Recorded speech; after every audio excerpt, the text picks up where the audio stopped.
Hey everybody, I'm Jack Hamber. Welcome to Niner Chatter.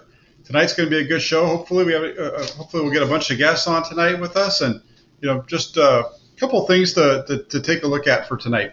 One of the main things that I want to hear from all of you folks are what your expectations are for the 49ers in 2021, specifically the rookies. Want to hear what your thoughts are on Trey Lance. Want to hear what you think we're going to see from Aaron Banks this year and Trey Sermon. Let's focus on those three tonight.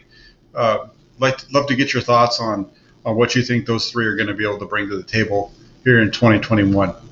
There's been a lot going on around 49er land in the last week or so. You had Kyle Shanahan coming out again with more comments about wanting to move on from the quarterback from Jimmy Garoppolo. You heard he was on the Flying Coaches podcast last week talking about wanting to trade up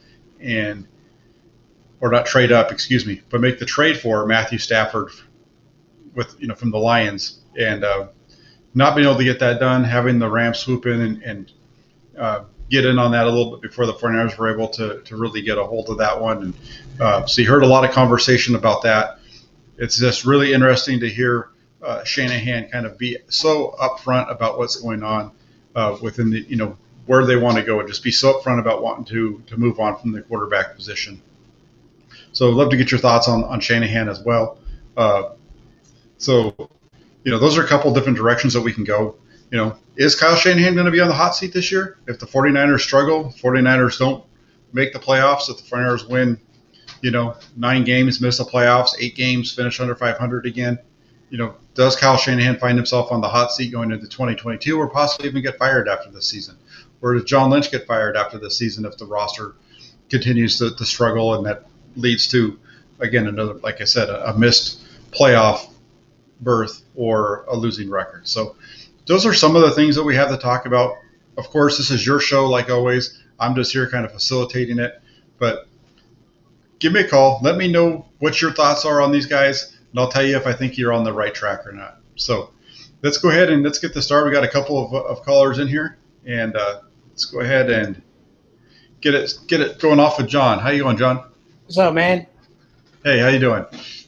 Just, grinding every single day, just grinding. There you go. What's going on? How can I help you? Well,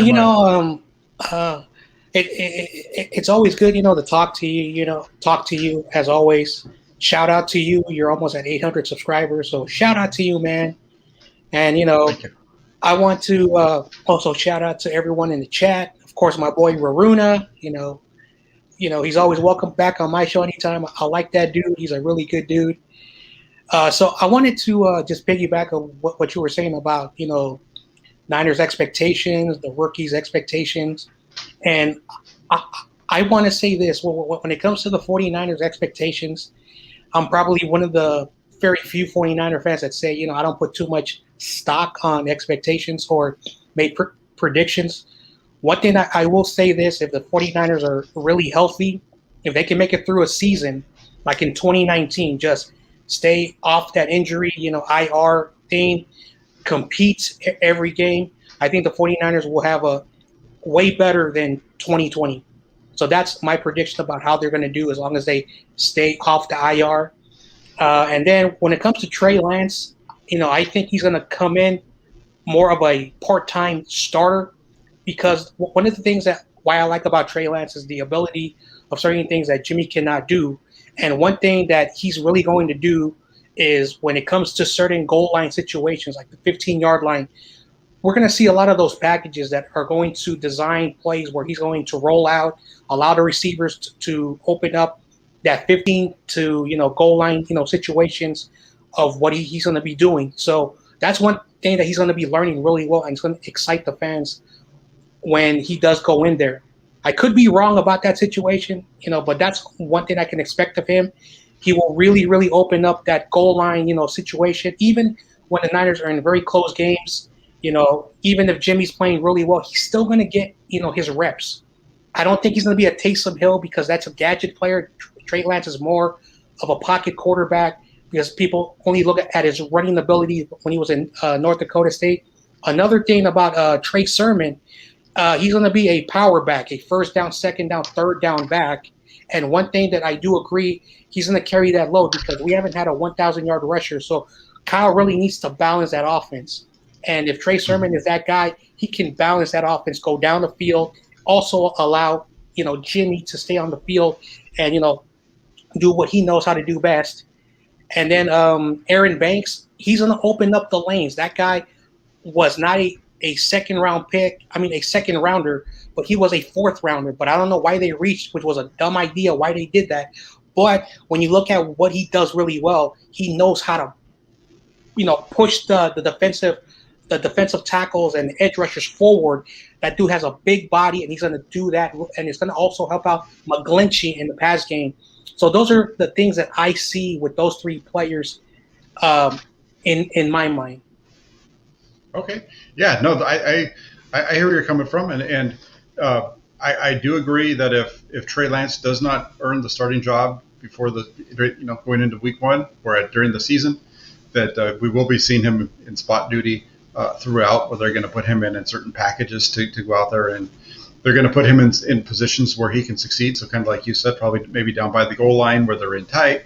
It could be, maybe in the middle of the field, but on the 49ers side. So I definitely think that you're going to see Lance in the game one way or another on a regular basis.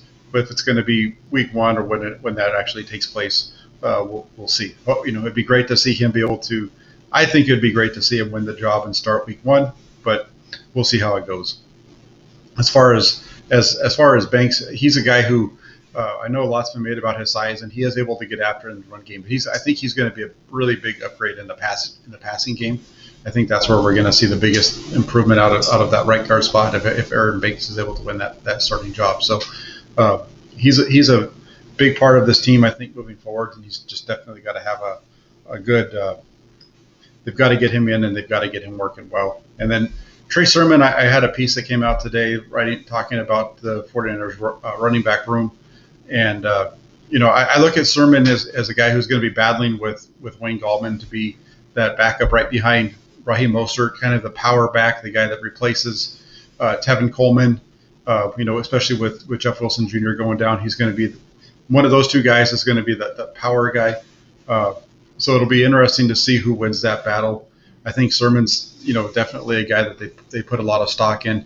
So he's probably going to be the one that they want to try to get in there first. He's the guy that's going to be here the longer. But don't count out Wayne Gallman. Wayne Gallman has run well both seasons that he's been in New York when he's actually been given a number of carries. His first year they didn't have Saquon Barkley, so he was kind of one of their. He had about 150 carries in that ballpark, and he did that again last year when Barkley was hurt. So, and then last year, the other piece that was really interesting about Gallman is he went out there and he averaged 2.5 yards per carry after contact, which would have been better than anybody on the 49ers, any of the running backs on the 49ers last year. So watching Sermon and Gallman, I think, is going to be really interesting to see how that all plays out. So I'm right there with you. Yeah, and at the end of the day, like a lot of fans are very passionate, and it's like I said, that the health of the team is going to be the biggest thing that's going to help this team, have success. And at the end of the day, I'm going to give Jimmy, credit. I know a lot of people don't want to hear that, but if he's on the field and he manages the game, and I have always said that he's an overpriced, game manager for Kyle's offense, which is, the best thing to say about him.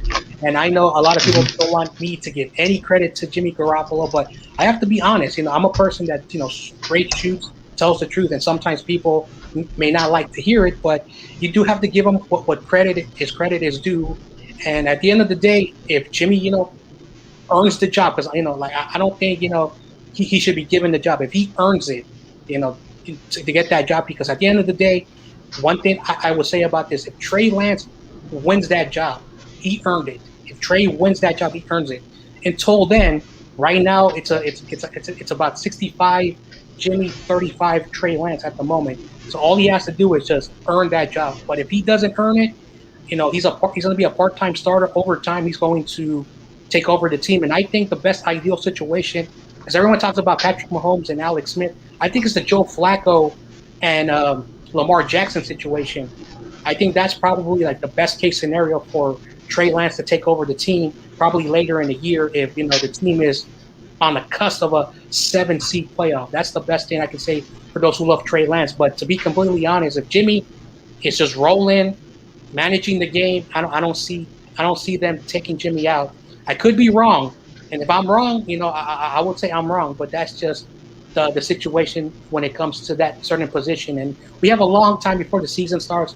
We're still going to have this talk, et cetera, et cetera. But at the end of the day, today I saw something, from one of Grant's, followers, and he made a huge point that I think Jimmy's the scapegoat for all of the failures that's been happening. So I really enjoyed that little post that he put on his channel. So that's all I wanted to say today. Thanks very much, man, always for having me on, and shout out to everyone in the chat. Perfect. All right. Hey, thank you, John, for joining, and look forward to having you next week. All right, man. You take care, man. Get to 800, then get to 900, and get to 1K, man. Let's help this guy get 1K sub. Peace out, everybody. There you go. Thank you. Have a good night. All right, that was a great call as always by John. He's definitely a supporter of Jimmy Garoppolo, which is totally fine. But really good call. Hit on some really good points there with Lance and so on. So let's move on now. Let's see who this one. The next caller will be. Hey, Shardal, how you doing, my man? It's nice to be on. It's my first time. I've never been on your show before. Nope, first time. Let's go. First time for me. I'm pretty excited. Yeah, I am too. I'm excited to get a chance to talk to you finally. I see you on with Grant on the weekends, and it's great to have you on. How you doing? Yeah, I'm doing great. How about yourself? I'm good. What's going on? Not much. You got any 49ers questions for me? Got any 49ers stuff you want to throw out? Who do you think is a better wide receiver? Who do you think is going to start week 1 for the Niners? Lance or Garoppolo? I'm going to go with Trey Lance week 1. How about you? Who do you think? I think Lance. There you go. We're 1 for 1 now. There we go. Do you think the 49ers should bring back Joe Staley, or do you think that doesn't sound like such a great idea for them to bring him back because he's retired and he's enjoying retirement right now, like Grant said? Yeah. I think that's the problem. There is that I think that Joe he hit retirement, and you've seen that he's lost all that weight, his playing weight, and he's probably feeling really good about where he is with his body right now, and being able to spend the time that he is with his family, and so I don't think he's in a position where he wants to come back. But if he was, that'd definitely be something I think the 49ers should at least talk to him and see what he wants to do. So who's a better edge rusher, Nick Bosa or Aldon Smith? Oh, that's an easy one. Aldon Smith, all day, every day. What are your thoughts? Why do you say Aldon Smith? I just want to get. Why do you say Aldon Smith? Because he was when he first came into the NFL, he was extremely explosive. He was an impact player right off the bat, and I understand that Bosa did very well his rookie year as well, but Aldon Smith was I think he was like around 15 sacks or 14 sacks. He was really had a really good sack total, and he was just a total game wrecker as a pass rusher, both his first and second years in the league. So I would say for seasons 1 and 2, Aldon Smith would be the guy for me. How about you? Who do you think? Do you think it'd be Nick Bosa or Aldon Smith? I think Aldon Smith. I like Aldon Smith. Okay. I've never seen him actually play. In my opinion, I never saw the guy play. But yeah, okay. I think I think I would pick him as Nick Bosa's great too. He has some qualities of himself that make him capable too of it. But I'll go with Aldon Smith with you. So I go with you. Okay. We're both on the same page here. There you go. So do you have any question? Anything to ask me? Any questions you have? Let's see. If I remember, do you still work at the Great America, or do you go to Great America often? Yeah, I work there. You work there? Yeah. What do you do there? I'm a games associate. Okay, so you run the different games? Yeah. Okay, is it different ones, or do you usually run the same game? Different ones. Okay. Let's see. Who's your favorite player on the 49ers? Jimmy Garoppolo. Jimmy Garoppolo is your favorite guy? Yeah, Okay. yeah. Uh, when did you start watching the 49ers? Um, it was a while ago, but I've been keeping up with them for a while.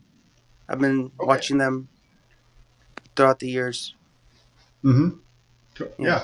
Oh, okay. So outside of the 49ers and checking out Grant's stream and, kind of come over here, what is Chardal's favorite thing to do other than working and jumping on here with us and watching the 49ers?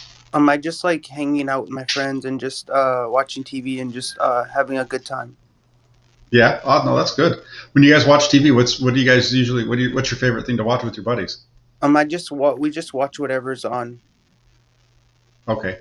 Just whatever comes on, you don't have a go-to? Yeah. Okay. Yeah. That's good. Yeah. So let's see. You got any other questions for me? I'll get my questions out. Oh, hold on. Okay. We got it. Um, uh, in your opinion, if you had a best dressed player on the 49ers, who would that be? Best dressed player on Player the on the 49ers. 49ers. Who? Just based off of what we saw of him, what we've seen of him so far, I think that Trey Lance is going to be right there for the best dressed player on the 49ers this year, just based off of the way that he came out on draft night and some of the different things we've seen of him so far. And you can't beat the heart tracker thing that he is wearing today. I think that was pretty top notch as well. So, my question is: do you think the Patriots will trade Jimmy? The Patriots will trade for Cam Newton. So the Patriots will send Jimmy Garoppolo. The 49ers will send him to the New England Patriots for Cam Newton. Do you agree with that move, or do you think he's probably can stay a little more years in San Francisco until they have to let him go, um, trade him away? Yeah, I don't foresee the 49ers wanting to trade for Cam Newton. I don't see them wanting to bring him on. So I would say that's a move that wouldn't happen. But everybody thinks that Jimmy Garoppolo was good with in New England because Bill Mm-hmm. Belichick likes him. So I wish he wants to go to a team where he feels respected by all the fans and they love him. Because I know he was really respected in New England when he played in for the Patriots, and him and Brady had that really good bonding friendship when they were back in New England. Because Brady and Garoppolo worked together, and he passed Brady passed to Garoppolo, and then they just had that tandem, that very friendly tandem, Gronk and Brady in Tampa Bay. Mm-hmm. Yeah, Uh, I think that Bill Belichick really likes Jimmy Garoppolo, and he kind of has a soft spot for him. Uh, would he make a trade for the 40 for with the 49ers to and bring Garoppolo back? it kind of makes sense Um, for them to do that because if if somebody has a tandem, and players get along with each other, it's kind of makes sense to bring them back because they had such a good friendship together, and they want to kind of rebring that. They want to bring that back. And New England wants that too. I bet they would want to see their boy back playing for his old team. Um, but yeah, but whenever yeah, I watch a Patriots and 49ers game, it's always kind of nerve wracking. Cause to see him in his old in Gillette Stadium, and all the fans are just some people boo him, some people support him because he left. He was playing there for a couple of years and he left. So some fans might not be appreciative of that. yeah, it would be interesting to see. It But would have been really cool if when the 49ers for went him back to there be this year, back if they, in his old stadium, like yeah, it would be nice if that happened. But you yeah, know, it would have been cool to have seen the fans actually be there when the 49ers were out yeah, there, right? To see that. And I do know that the fans out mm, in New England really do like Jimmy Garoppolo. They really he's a talking point in New England all the time as far as possibly coming back. I think that's part of why Cam Newton is having as hard of a time as he is with their are fans. you saying that kind of like Jimmy Garoppolo in New England is kind of like when Steph Curry's fans were back in Oakland? Would you say Yeah, that's kind of a similar comparison to like when Steph Curry was in Oakland and everybody was, they loved when he was in Oracle, and then they when they moved to Chase Center, it was kind of like there was a hole in like a hole in their heart, you know, when he left Oracle, and then that Oracle arena was broken down. And I mean, it's not broken down. They still have concerts and other stuff at the other arena, but the nostalgic feeling is still there. yeah, When I agree with when you. Oakland The and Steph was in I agree with Oakland, you. and that Yeah, there was a side of a nostalgic feeling there because I loved him yeah. when he played in Oakland. I watched most of the games when he was in Oakland, but not that many in San Francisco because San Francisco doesn't I'm with have you. that city. I mean, it does have that feel, but definitely Oakland had much more of a nostalgic feeling, in my opinion. Yeah, I'm with you on that. I think Yeah, the Warriors belong in Oakland. They don't belong Oakland.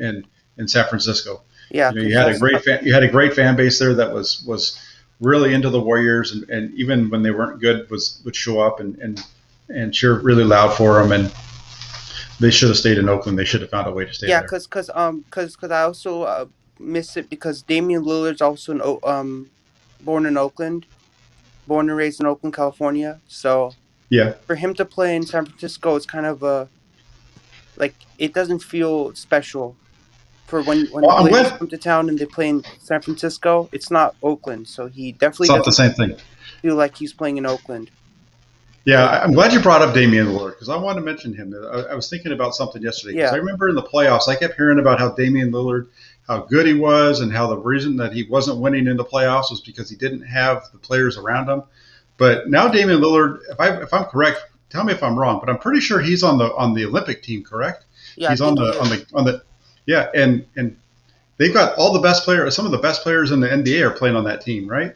Yeah, But they've lost to Nigeria and Australia in back-to-back games. Come on, Damian Lillard, you're supposed to be, and and one of the best players in the NBA, and and you guys can't even beat Nigeria and Australia. Let's go.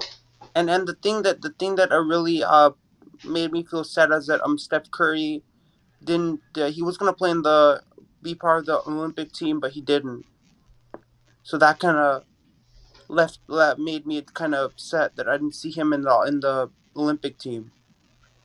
Correct. Yeah. Yeah.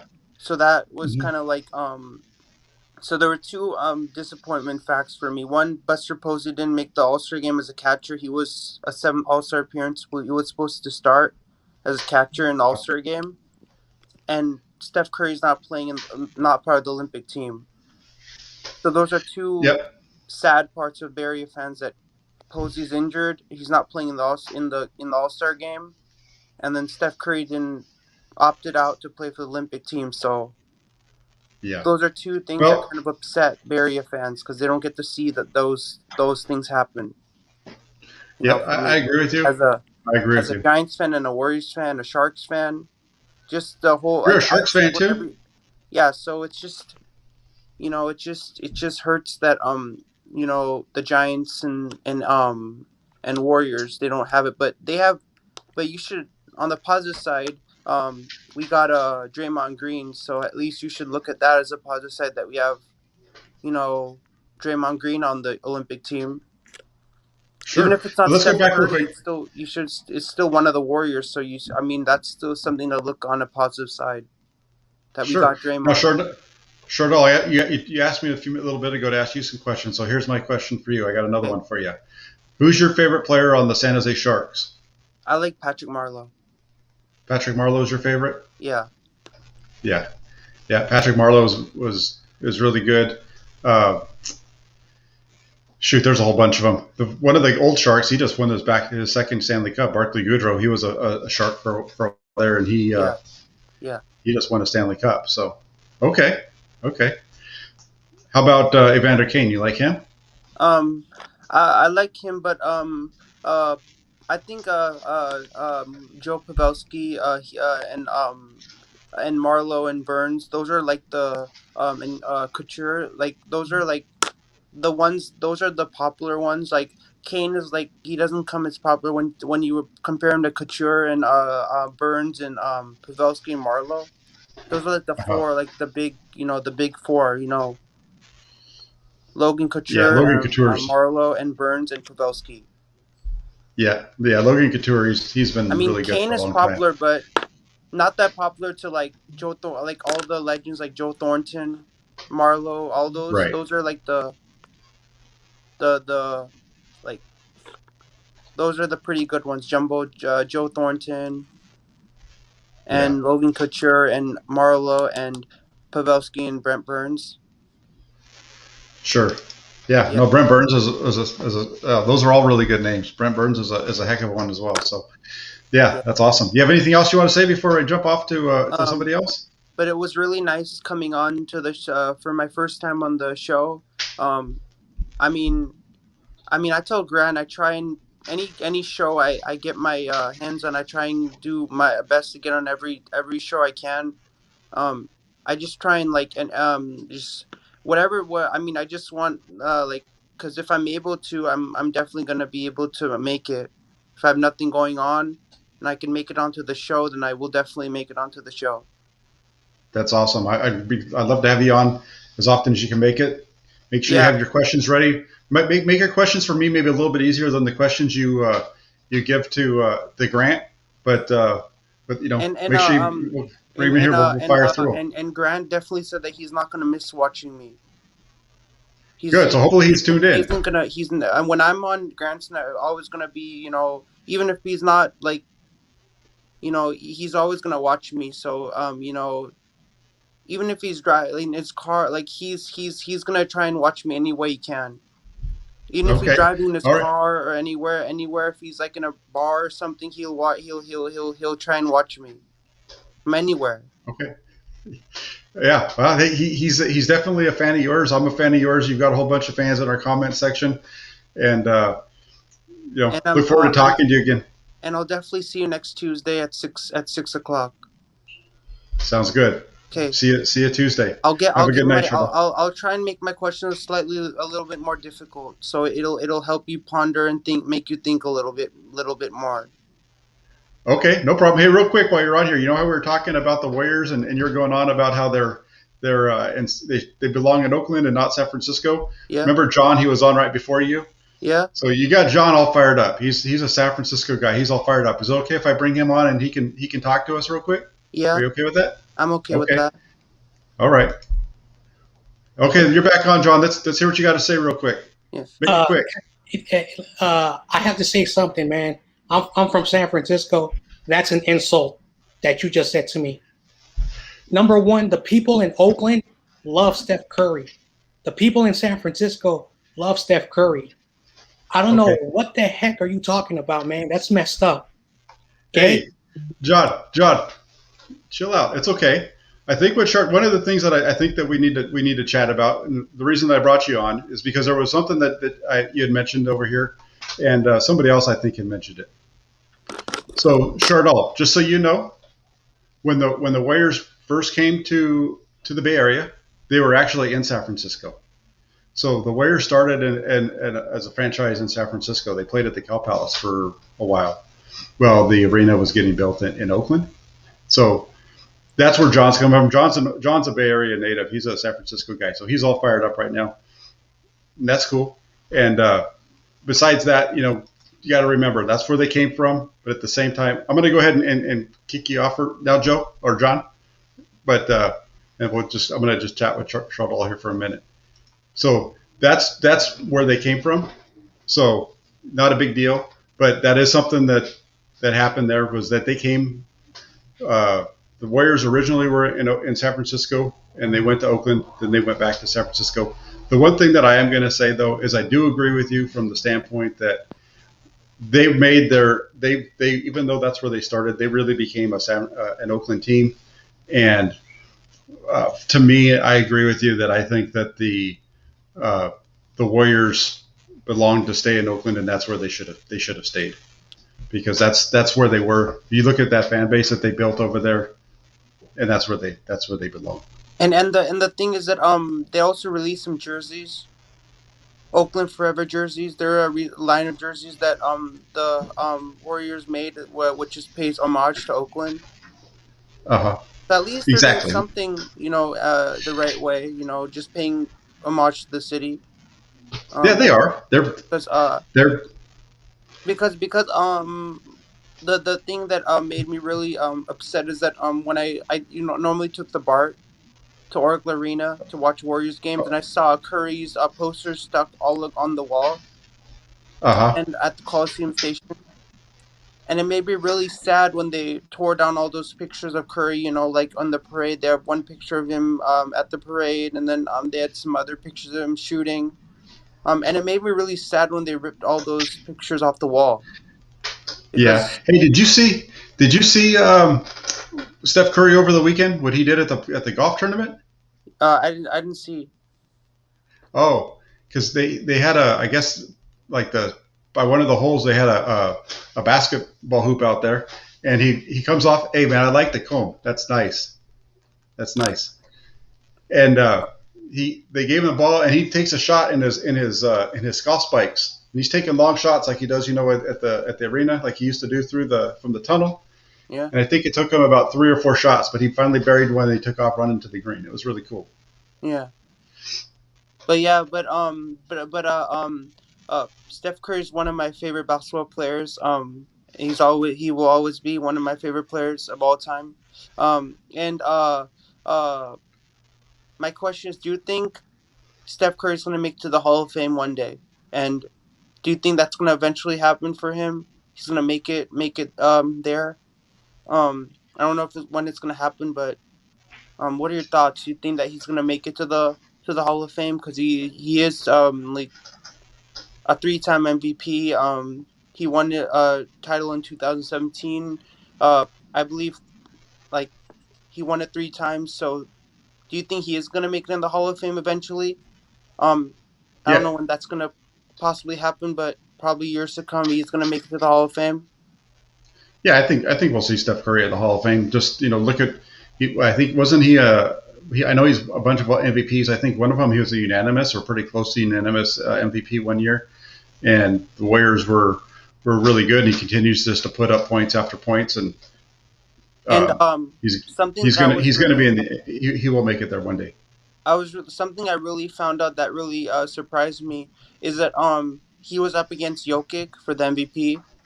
I believe Jokic, some other guy, another person, and Steph Curry, and he didn't win Mhm. the MVP award this year. He didn't get. He had to get enough votes to get the award to him, but Jokic got Yeah, more votes than Curry because I don't know. That just doesn't make any sense because everybody was voting for Curry to well, beat Jokic and win the award. But unfortunately, he didn't win it this year. But probably he'll win it next year. But I don't know yeah. when he's gonna get when he's gonna get the chance to win the award. But I, that I was really shocking as a Steph Curry fan when I found out that Jokic. I felt that he stole it away from Curry. Well, here's what I'll tell you on that is that the Warriors didn't do very well. They didn't really make the playoffs. They weren't as good. Whereas Jokic, their team was doing better, uh, and I think they just needed to get a new name in there, and that happens every once in a while. If the Warriors get back to winning, I think you'll see Steph Curry be back up there as far as getting that MVP award. The And Warriors need to be winning enough for him to get it. and the other question is, do you think Steph Curry will eventually break Allen's record? Probably next year. Because I was hoping Breaker, for this year, but it didn't happen this year. He was three. He was. I think he's probably at 2,892 or something. 2,892. Like that's how much he has right now. But do you think he will beat his 3-point record eventually? Um, and that would be an amazing accomplishment for him yeah, at absolutely, the I end of do. the I day. do definitely. Hmm. So like when do you think that he's gonna do it? You think it's gonna happen next year? In the next year in Yeah, I think it'll be 2022? in 2022. Yeah, 2021, 2022 season. This season coming up, I think he'll take it. Yeah, because but but I missed that uh I wanted to see that in Oakland, but like for me, I don't care where I see it. Even if I go to Hmm. San Francisco and see him break it there, I just want to see it break it anywhere. There you go. I There don't you care go. if he breaks Hey, in San Francisco. I just want him to break the record. So I don't care if it's done in if it's in San Francisco. But yeah, but it'll be pretty amazing for me to be in the arena when that happens.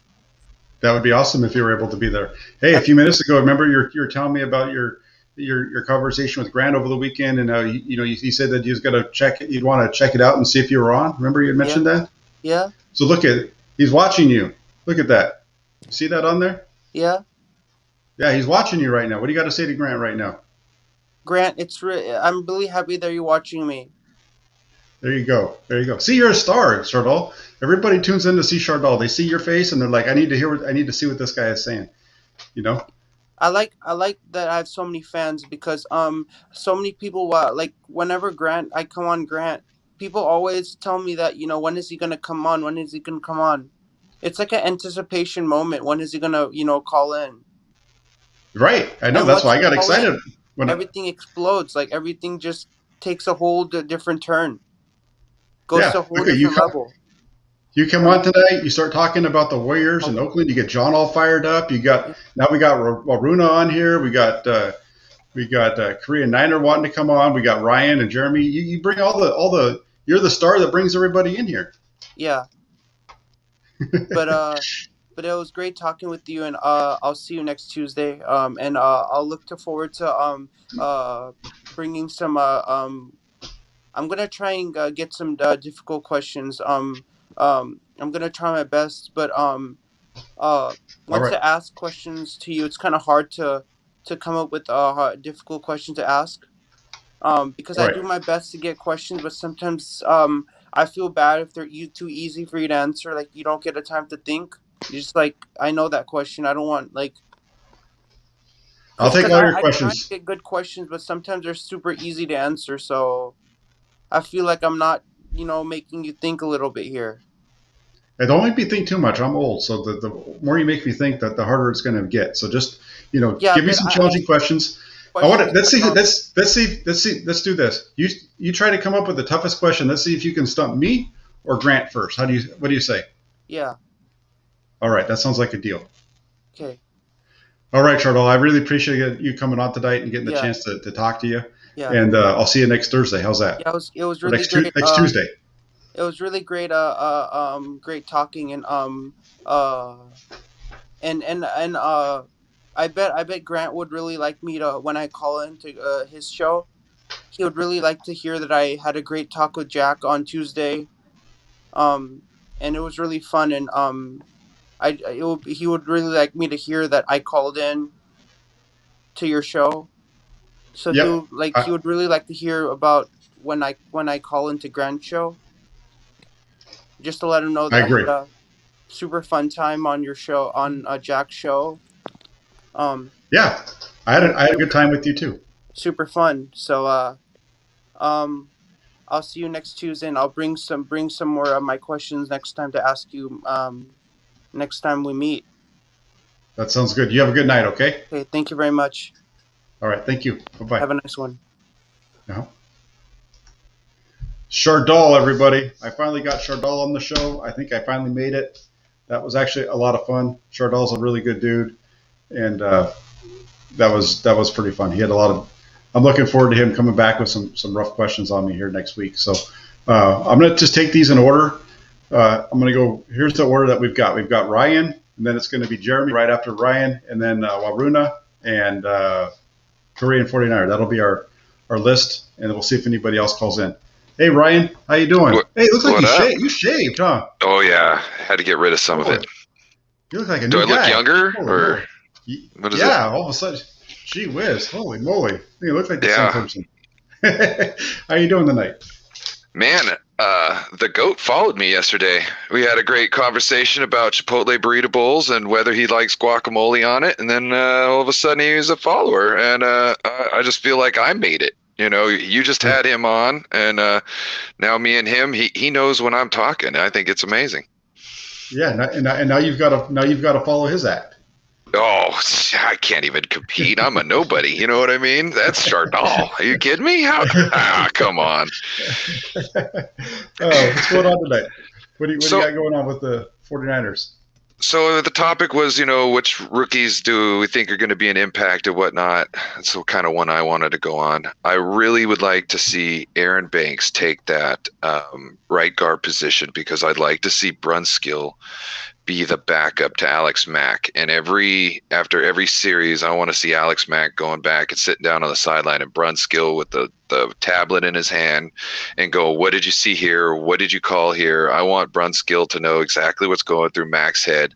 So next year or the year after that, whenever Mack gets hurt or retires, because he's getting up there, that Brunskill is the spitting image of, or at least has a good starting off point with him, because I think he got a raw deal last year being thrown in that position after he just worked on being a guard all year long. So I think his capability to be consistent in really high stakes situations, like when he's up against Aaron Donald, like he's not perfect, but he's consistently good, Yeah, if it would be, I think, Aaron Banks, if he can solidify himself at that right guard spot, you're going to see Brunskill kind of slide in between the guard and center positions. But that would allow him to really focus more of his time on that center position and getting the calls down and getting all the checks down and getting everything down to where maybe he can, who knows? It's a short-term deal for Mac, so they're going to need to make a move at center again here pretty soon. Yeah. So if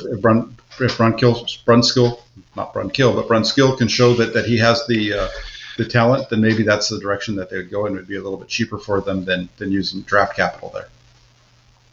And then, like, we're talking about Sermon and Mitchell showing big things this year, but when has Kyle Shanahan ever used one of his backs like the first year he had him? Like, Hasty's been on our team for how long before he just showed up? And like Kyle's put all his time into, Jet and into Tarek Coleman. I like Coleman, but I don't think he was, once I seen Hasty, I was like, why were we playing around with Tevin? Right. Well, he has done it in the past. When he was with Washington, the 1 year that he was out there, I think it was in 2012, they had Alfred Morris as a rookie, and he ran him 335 times in his rookie season. How was Morris used in college? I don't know. I'd have to go back and really take a look at it. But I could, I don't think the 49ers have anybody of that's that type of a runner. I mean, they went out and they got some guys with size. I like what Trey Sermon brings to the table, and I like what Elijah Mitchell can possibly bring. But Sermon's a guy who's never really had a lot of carries in a season in college. It's always been, he's never been the guy who's carrying the ball 25, 30 times a game. Let's put it that way. And so I don't necessarily see them using him in that kind of a role at any point where he's going to be doing that on a consistent basis, maybe every once in a while. But I thought by the running style, I thought Elijah Mitchell was probably going to be, would probably come up quick in our scheme. I think he's really crafty when it comes to space. And, if I remember correctly, he uses his lateral motion a lot more than other people do to let blocks come about further up the field, which I think is just so smart. Yeah. I'm looking forward to seeing what Mitchell can bring. The little bit of film that I was able to watch on him from his time at Louisiana, he seemed like he was more of a between the tackles kind of runner than outside, which is interesting considering his body size and everything. He is a pretty good sized dude, but he's been more of an inside the tackles kind of a guy. But he has really good hands too. So that's why when I put together my breakdown for the season, I kind of see Elijah Mitchell being used as a Jerick McKinnon type of a back. That's the kind of they want to use him in that kind of a role where they're using him out of the backfield and things like that, maybe a little bit more. Oh, hey, does that look familiar? Yeah, that looks like one I have. Yeah. I noticed that a long time ago, and I've never brought it up. But yeah, I got one too. Yeah. Yeah. All right, man. I'll let everybody else get at it. I know people have been waiting for a minute. I really appreciate what you're doing. Everybody like and subscribe. John, chill out on Chardal, homie. You're a little too much. Okay. Yeah, we got to be. Yeah, that was a little rough, but Little too we do aggro, what we got to homie. do. Yeah. Yeah. All right. Short. There was no ill intent in anything that Shardal was saying. He wasn't trying to get anybody upset. No, Chardal is just speaking his truth, and that's on his level. You know what I mean? So just don't take too much to heart when Chardal's talking about his perspective, man. Yep, I agree. All right. Have a wonderful day. Ryan, you too. Thank you very much. We'll see you next week. Bye. Bye. All right, another good call. So let's jump on. This guy's been waiting on here for just as long as Ryan. We've had Ryan and Chardal went on for a little while there. So we're gonna. I'm gonna go with Jeremy. Jeremy, my man, how you doing? What up, Jack? Hey, weren't we talking last time when we talked? When we talked last, weren't you in Hawaii? I was in Hawaii, man. Yeah. Look at you. I'm back. Look at you. I'm back in the city. Well, right now I'm in Burlingame, but I gotta do some electrical work for one of my friends here. But I'm back, and I went over that. I was watching your last Niner. I don't know if it was the last one or maybe the one before, but you called me Trump. Come on, Jack. I did call you Trump because you wanted to put a fifth head up on Mount Rushmore, man. That's why. What I was trying to say is, depending on how many rings you get, that's how many guys you can have. You know what I mean? And we like to talk about how many rings we got. So we're not. Oh, that's a good point. You know what I'm saying? All right. So there you go. How you doing though? And I'm good. How you doing? I'm doing well, man. I'm trying to tell you, I've been excited. This is the first off season that I've been like I need football back. All I think about is football. Thanks to you, Grant, and Jesse. You know what I mean? You guys are pulling I do know what you mean. You guys are pulling me through this. I'm so excited. And the number one guy I can't wait to see. It's not even Jimmy. It's Jalen Hurd, man. Okay. I'm praying for the kid. I want him to come out and be something special. And then on top of that, of course, Jimmy. But let's just jump straight to it, man. Let's just cut straight to the chase. Let's talk about Jimmy. I was just talking to Grant about this, and I know I talk real loud, so I know I could sound a little too passionate, like probably the guy John. Not as passionate, but But what I mean by all of this is, in the professional world, I'm sure you see it a lot. I see it often. I work in the trades, so I see it happen all the time where you have a guy he's in a leadership role, but he's not a leader.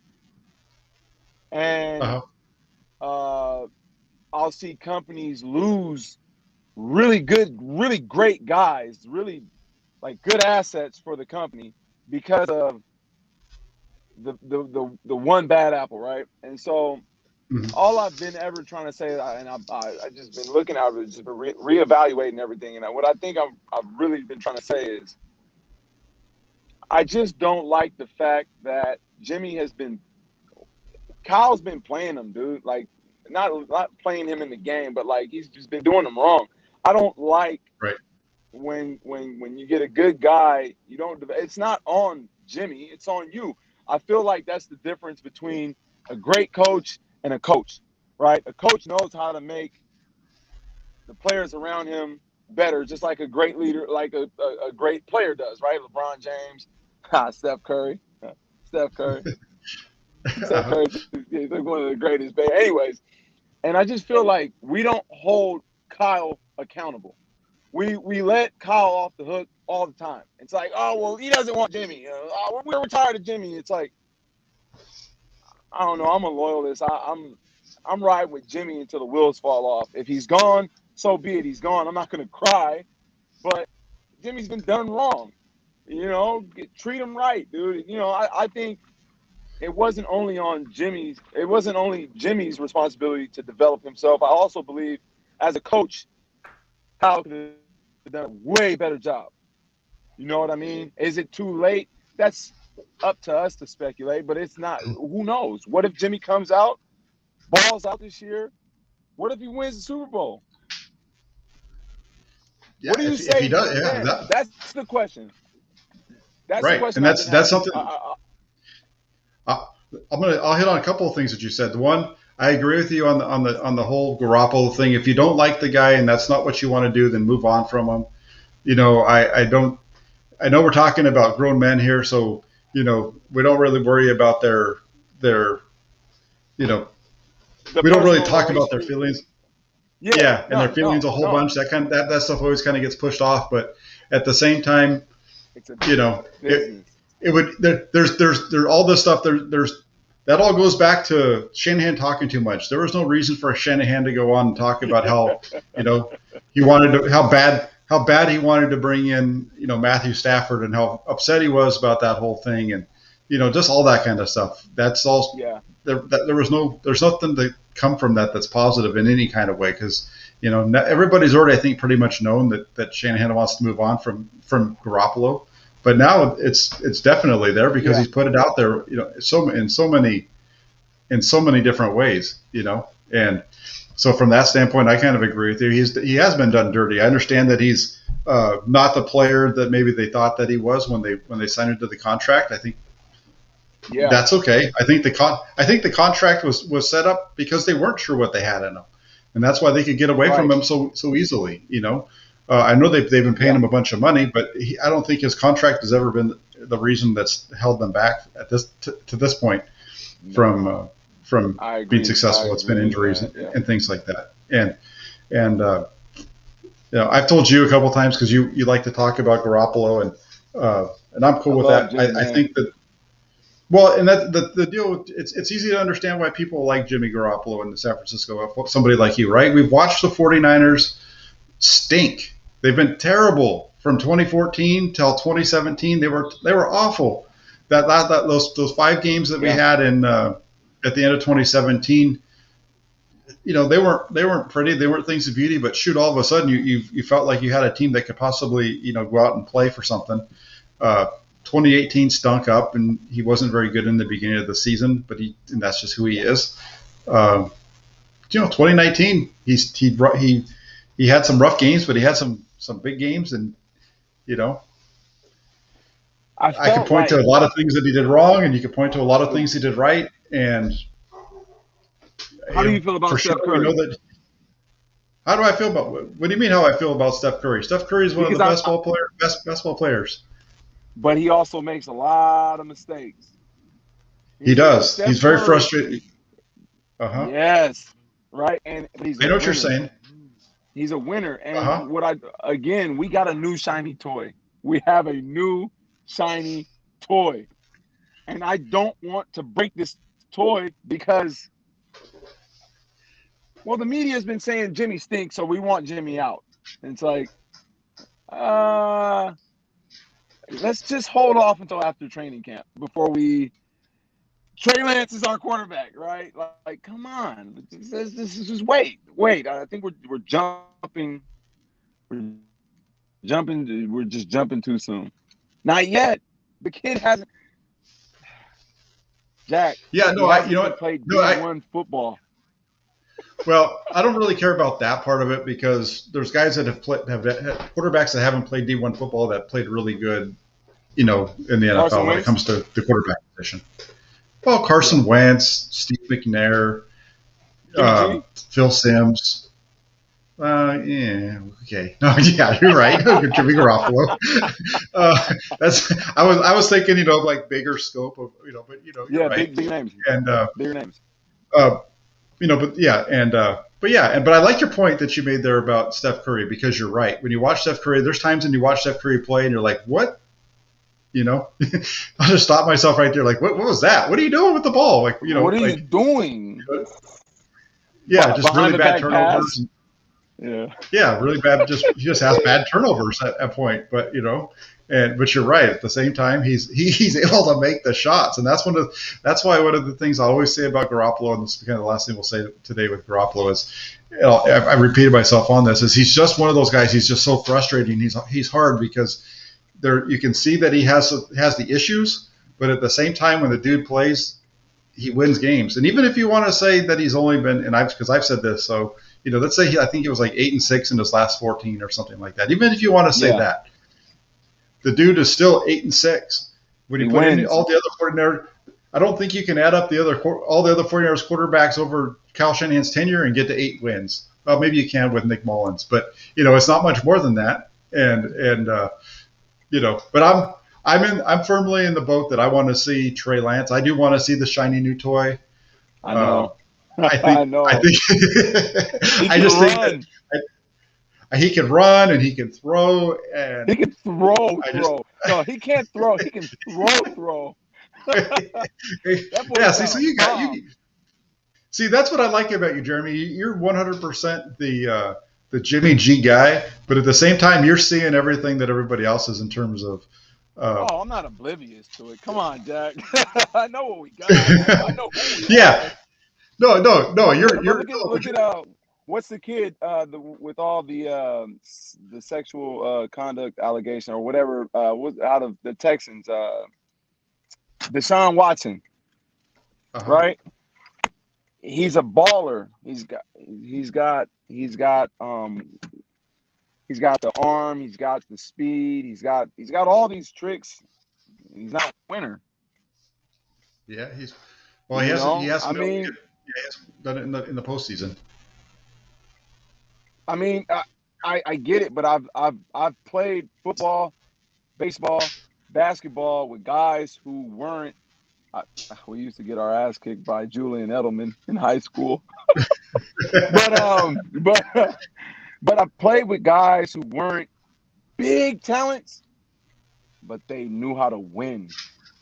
And again, I can't wait to say this is Trey area. Rest in peace, Mac Dre, and shout out Mac Trey, right? Like all of that. I want all of that. I swear I want all of it. But I don't want I've never been superstitious. Like I've never believed in like superstitions or none of that stuff. But I just feel like Jimmy deserves an actual chance. If we're giving the leader of our team a chance, why doesn't Jimmy get a chance? Because we keep making excuses for Kyle. Sure. No, we do. Jimmy's had his chances, and he's going to have his chance, right? He's going to have his chance he's going to have his chance in August, right? No, you're saying he's going to have his chance during training camp. He is, because he's got to beat. Kyle Shanahan has said that he's the starter, right? Kyle Shanahan has come out and he said that Jimmy Garoppolo is our starting quarterback, but at the same time, he said that Trey Lance has the ability. Well, it's up to Trey Lance if he's going to be able to beat him out, right? So it's on Jimmy Garoppolo to come out and play better than. Right, but it's on Jimmy Garoppolo to come out and show that he's head and shoulders, no doubt, better than Trey Lance. And I think that's what a lot of the folks like myself who are on the Trey Lance train and saying that that's who we want to see. We're all under the understanding that he's got to still come out and show it in training camp. And if they're close to each other, then you go with Trey Lance because he's the future, and if he's already able to be even close to where Garoppolo is after Garoppolo's in his almost fourth season with the team, that shows you everything you need to know. So if Garoppolo wants to be the dude, he's going to come out and he's going to ball out and he's going to show things that we haven't seen before. He's going to have to. He's going to have to show that ability to throw the ball down the field, outside the numbers. What does Kyle say? He likes Jimmy when he's angry. Right. Yeah, that's what he said. Do you think the last 5 months of all this, just everybody's just throwing dirt on his name, do you think that's enough? Well, yeah, I think Jimmy Garoppolo is pissed off right now because I think he might be pissed off enough where he's just like, get me the heck out of San Francisco, right? And I don't want to be here, but I don't have a choice, so I'm going to go out there and I'm going to play and I'm going to do everything right so that when the opportunity comes, I can get the heck out of here and somebody's going to pay me. So he's a professional, right? And so just to kind of sum it up. Like you're a damn good professional, dude. Thanks for taking my call. You're a damn good I'll let professional. You get going. Yeah. Nah, you got. Looks like you made it to where you were going. Okay. Yeah, we're finally here. Right. Okay. Good talking, all right, man. We'll talk next week. Yep, sounds good. You have a good week. Good night. All right, brother. Later. Oh, wait, hold on. No, that was a great call by Jeremy. Jeremy's a passionate 49ers fan. He's definitely a passionate, when it comes to Jimmy Garoppolo. I love that passion. I love hearing that. So it's always fun to talk to you. And one of the things that I do like about Jeremy is that I think he understands the full picture. And while he's going to keep talking about his guy, he understands everything else too. So if Lance looks like he's the guy, then he's going to be the guy.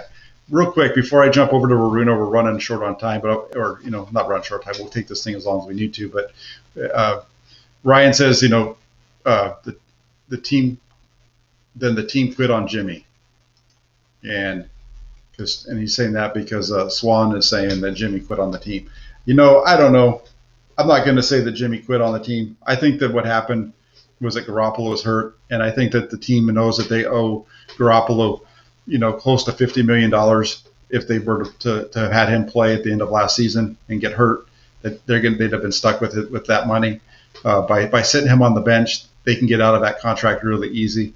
That's a completely different situation contract-wise from, a guy like George Kittle, who is early in the contract, who has a bunch of dead cap money and that kind of stuff. So that's why you bring a guy like Kittle back. Kittle's a guy who they probably expect that's going to be around for a longer period of time as well. So there's all kinds of benefits and pros and cons to go into that. So as far as the quitting on the team, I'm not going to go there. I don't believe that's really 100% accurate. But oh no, we got trouble now. Well, Runa, how are you doing? Yeah, I'm good. I'm good. I was just listening. It was on fire today. What's going on? While you were having that back and forth discussions, I was just having pizza and beer. What's that? While you were having these back and forth discussions, I was just having pizza and beer. Oh, okay. There you go. Uh-huh. That sounds good. That sounds like a good Tuesday night right there. So before not saying anything about what Jeremy said, I really get that point, what he talks about. But the thing is, sometimes to be a quarterback, especially because quarterback, as far as I know, from the sports that I follow, is the most hardest and unique position to play in all sports that I know. Quarterback is that unique. So when you play that position, you need some kind of arrogance. You need to some kind of what you call a-hole. You need that because if you see the latest example, that Tahoe golf thing, right? Patrick Mahomes was walking after one play, and the random fan said, okay, watch out for Justin Herbert. And what was his response? Right. Right? Yeah, where he said, yeah, I'll believe it when I see it, I think is what he said, right? Yes. Yeah. So that's the thing. That's why all these good quarterbacks, that's why we complain Aaron Rodgers is not a team man. But that's what Brett Favre did when Aaron Rodgers stepped in. So he didn't let Rodgers take the job. That's what Brady did every time. Drew Bledsoe, he got injured and he never got his job back. That happens everywhere. Even we think that Bill Walsh is, I think you can say that basically. Bill Walsh brought in Steve Young, but Steve Young, even for a moment, did not believe that Joe Montana is the guy better than him. Steve Young always fought. He wanted to be the starter. He never thought that he's going to be the backup. He was. I mean, when you read his book autobiography, Steve Young always believed that he's the best guy out there. And I mean, Joe Montana is most probably the greatest quarterback of all time, but Steve Young still had that gut and bravery to fight. I mean, if you look at it from a sideline, it's a David versus Goliath battle, right? Steve Young versus eventually Steve Young won. I mean, Montana, yes, eventually. I mean, he already won his 4 Super Bowls, but eventually Steve Young got what he deserved. So that's what I question about Jimmy, whether he has that mental toughness to, if he has that fire, lead. Yes, he has that fire. I mean, that's a very interesting point you said about that. Even though, I mean, Kittle came back after the injury, why did Jimmy did not come back? So, but the point that you made is very interesting, and I think that is the more vertical makes sense, because if he got injured again, that would have been a more nightmare rather than him playing in those meaningless games. But what I believe is he should have played, because Steve Young, he wanted to play even the preseason games at his best, not just he wanted to play the entire game. That's what he says in his book. He didn't want to give it up for a single minute to his backup quarterback. I mean, that's what I need. Yes.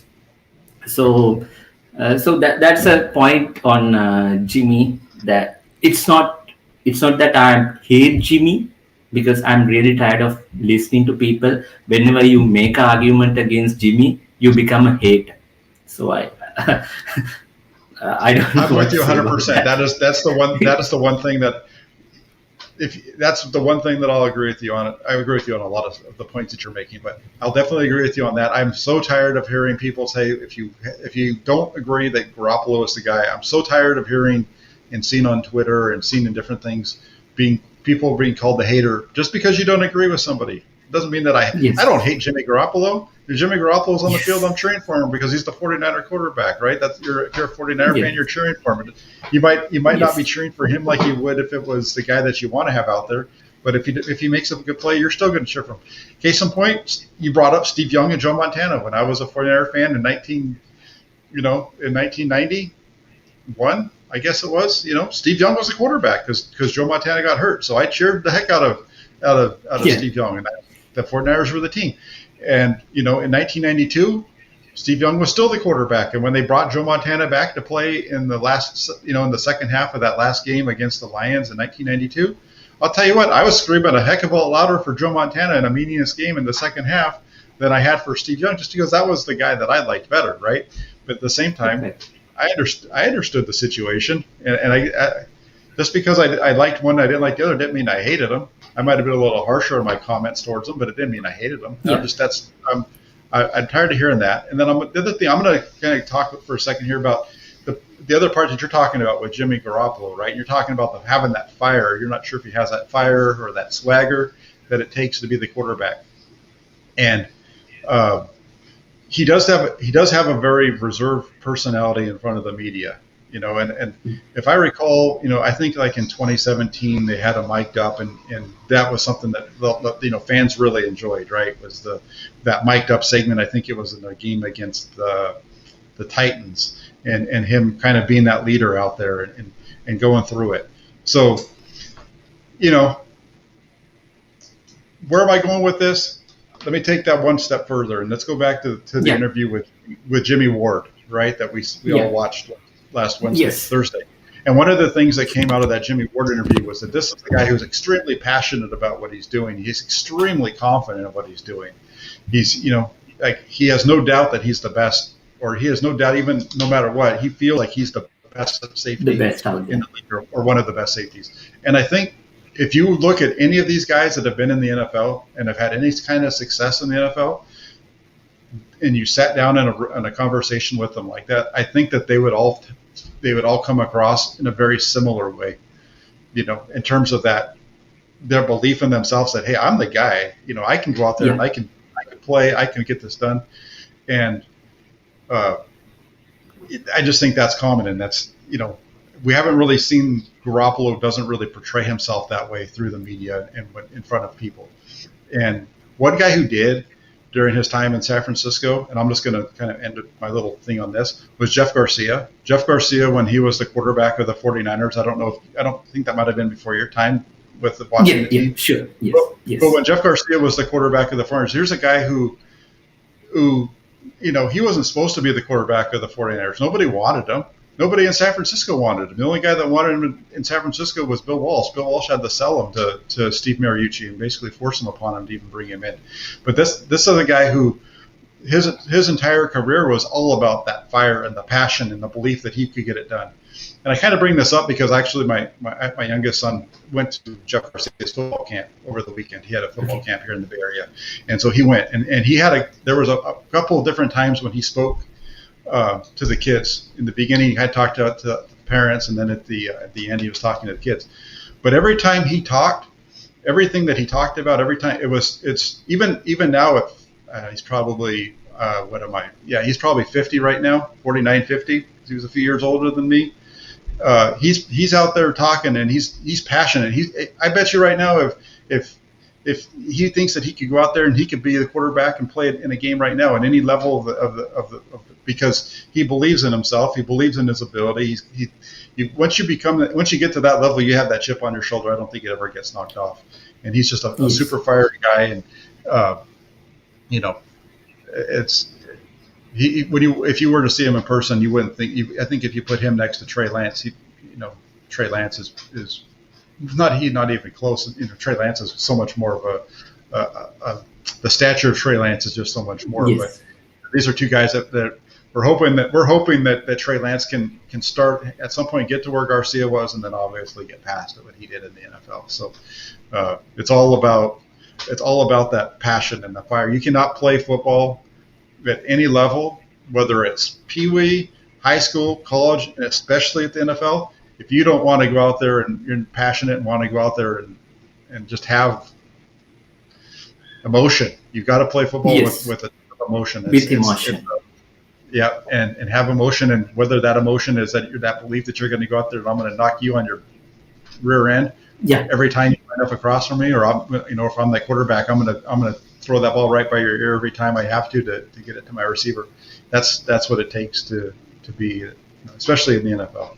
So anyway, I hope I kind of on the same track as what you were. Yes, exactly. That's what I wanted to bring up too. So other than that, you talked about 3 players. Out of that, definitely, I'm really excited about Trey Lance. You know that. So why I'm excited about Trey Lance today, I posted an article about how Trey Lance, if he works out, how he might shift the balance in NFC West. Because if you look at last 8 years, I asked a question with your show on Grant today. During last 8 years, we have lost 14 games out of 17 against Seahawks. That literally means if we play week in, week out in 2021 against Seahawks, we would just win 3 games. As a fan, that's a humiliation. I love that last 2 years we won against Rams, but that's not the team I want to own. I want to own that Seahawks. I do not want to let Russ cook. I'm tired of hearing that. I'm tired of hearing that. Let's take his pots and pans, right? Yes, because there has been too many insults. There has been too many insults. The Navarro Bowman incident, Richard Sherman, Thanksgiving Day incident. That team has still won only 1 Super Bowl. This is a team which has won 5 Super Bowls. Yes, it has been 26 years ago, even before my time. But still, this team has some legacy. This team is a legendary team. So this team has to show it out there. So that's why I'm really kind of looking forward. If Trey Lance starts, we can go back to Seattle, win that game. They come here, we still win that game. And maybe then Matthew Stafford will just wondering, okay, what the hell did I do? Why did I come to Rams? I should have gone somewhere else, not NFC West. Then Kyler Murray would be like, okay, I can't do this. I can't do this with Trey Lance. And if you look at the map, in the US map, so from Seattle to Los Angeles to Arizona, then Houston, Texas, up until Kansas City, we will rule this. So we will be the real kings in NFC. So that's what I want. That's my expectation for Trey Lance. He's going to rule the NFC. Maybe I'm hoping too much. He's going to be the new king. There you go. New king. He's the new king of the West. That's quite a bit to put on a guy in his rookie year, but hey, go get him, Trey. You're the man. You got to be the best now. Yeah, no, I hear what you're saying though. If he does take it over, that's the expectation. He's going to be able to play well and get them to the playoffs and take them deep. That's definitely what you have to be expecting. Yes. Yeah. With you. Awesome. Okay, I think you have a Korean 49er in line, right? Yeah, I do. Okay. I'm going to jump on over to him unless you have anything else you want to say. Okay. It was nice talking to you. It was great show today. Yeah, yeah, thank you. It was great to have you on again, and we'll talk to you soon. Okay. Bye. All right. You got me all fired up. Got me talking about Jeff Garcia and all kinds of other stuff. That was fun. All right. Korean 49er, how's it going? Good. How are you? Thanks for holding on. You've been holding on for a while. It's all good. Don't worry about it. I'll try to keep it short. I know we have Amin and maybe another person or two after, but I want to talk to you about Kyle real quick. To me, he has told me everything I needed to know about how he feels about Jimmy since 2018. Mm-hmm. And to me, I think it's wrong for Kyle to say that about Jimmy when he's still the starting quarterback and now saying I want quarterback A, B, C, D, E, all the way through whatever letter we want as a replacement starter while Jimmy's still here. Because the 49ers are still unintentionally married to Jimmy per se. Sure. And then from that, to me, I believe Kyle, I don't know if you were in the military or not, but my dad always told me loose lips sink ships.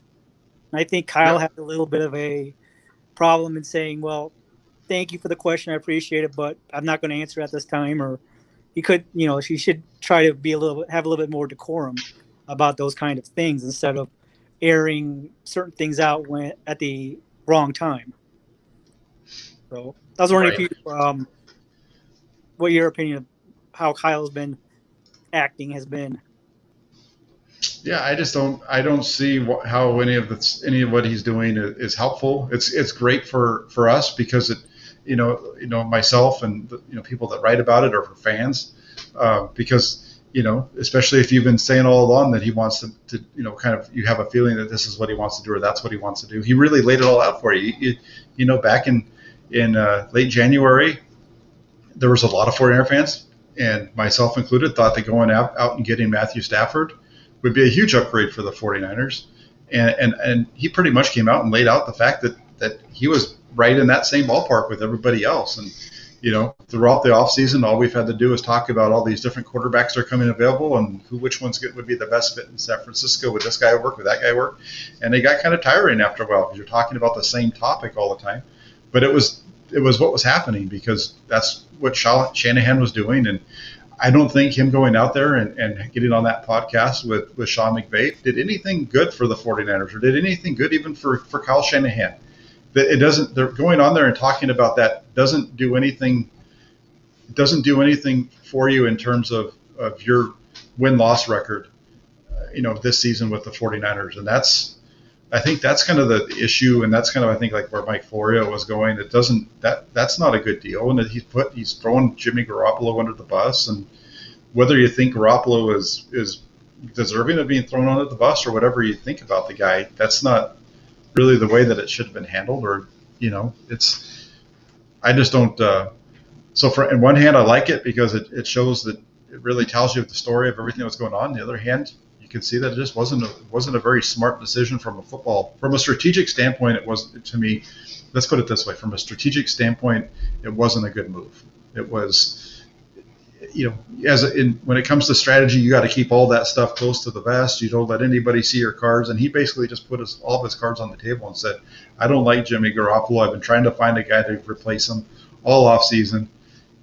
Yeah, I've been telling you that he's my starting quarterback, but he's not really. If Trey Lance can even sniff him, I'm going to replace him with because I don't like this guy."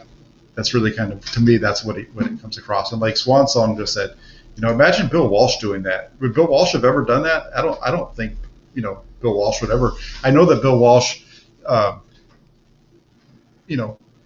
fostered the quarterback controversy in 1988 between Steve Young and Joe Montana. He was asked that in an interview. If you watch any of like the highlights from the '87 season, where he was asked in training camp if there was a quarterback controversy, and he says, "Yeah, we have a quarterback controversy between Steve Young and Joe Montana." But he never went on and said, that I would like to move on from Joe Montana. That's the difference. It wasn't like, it wasn't, when he brought Steve Young in, it wasn't like, "Hey, this Steve Young, look at all these things that he can do. He's so good at all these things." I'm sure that he was positive and mentioned, look at Steve Young as an athlete, but I don't think it was ever, if anything, that would have put down Montana at that point. Yeah, that's and real quick, and even Swan Song mentions Jim Harbaugh. Yeah, no, Harbaugh's different because Harbaugh dealt with it as a player, so he's not going to say any of that kind of stuff either, right? He's not going to come out. He was never going to. That's been touched on already. He wasn't going to be a guy he never threw anybody under the bus in terms of his players. He always stood up for them, and that was one of the things that, quite frankly, I think people saw as a weakness in him at times, because he stood by his players and he kept throwing them out on the field. Yeah. I'm sorry. Yeah, so, it's one of those things where Kyle could just have a little bit more situational awareness about what he's being asked and how he says certain, what feedback he gets. I mean, what he says when a question is answered to him. He could say, "I appreciate the question. I don't want to answer at this time." Just don't. I mean, yes, I don't want Jimmy on the team anymore, but I don't want to throw him in front of the directly in front of the out of control speeding bus. He deserves better than that. That's just the way I see it. He's been loyal to the 49ers since he's been here, and Kyle and the coaching staff tear him down all the time when that's really not needed. I mean, Jimmy does have his flaws, but even he doesn't deserve that. Right. Yeah. No. Exactly. Yep. Yeah. And I'll let you go on the story from last week. I was going to tell you. My brother worked at the local arena where they did a SmackDown taping, and he worked in the back where the wrestlers were. So his job was to get the people who weren't supposed to be there the heck out of there. So one time he got a group of people out, started walking the other way, and accidentally bumped into The Rock. And The Rock's he's not a small human being. He's 6'5", 270 pounds. So bumped into The Rock. The Rock helped him up, and whatever. And then he said, like half an hour later, got more people out of there, and then went back the other way and bumped into Triple H. And then Triple H helped him up, gave him kind of a gruff look and said, "Are you all right?" And moved on. He said Triple H is not a small human being either. So it's like, hey, you did meet him. You can't say you didn't. Yeah, no, those guys are all big boys. Those are all big men. They're all really big. It's funny. Just to kind of go off on this, I was looking at the topic had come up. I had seen somebody talking about it on Twitter yesterday with wrestling and whatnot. So I was looking, to look at guys who had been football players who were also wrestlers. And, one of the guys who was a wrestler for a long time that was a football player, and this has a 49ers twist to it, was Kevin Green. Remember Kevin Green? He was he's since passed, but when he was a wrestler for a while, and he was a big guy, on the football field, and but he wrestled actually got in the ring with I think it was WCW. They had him.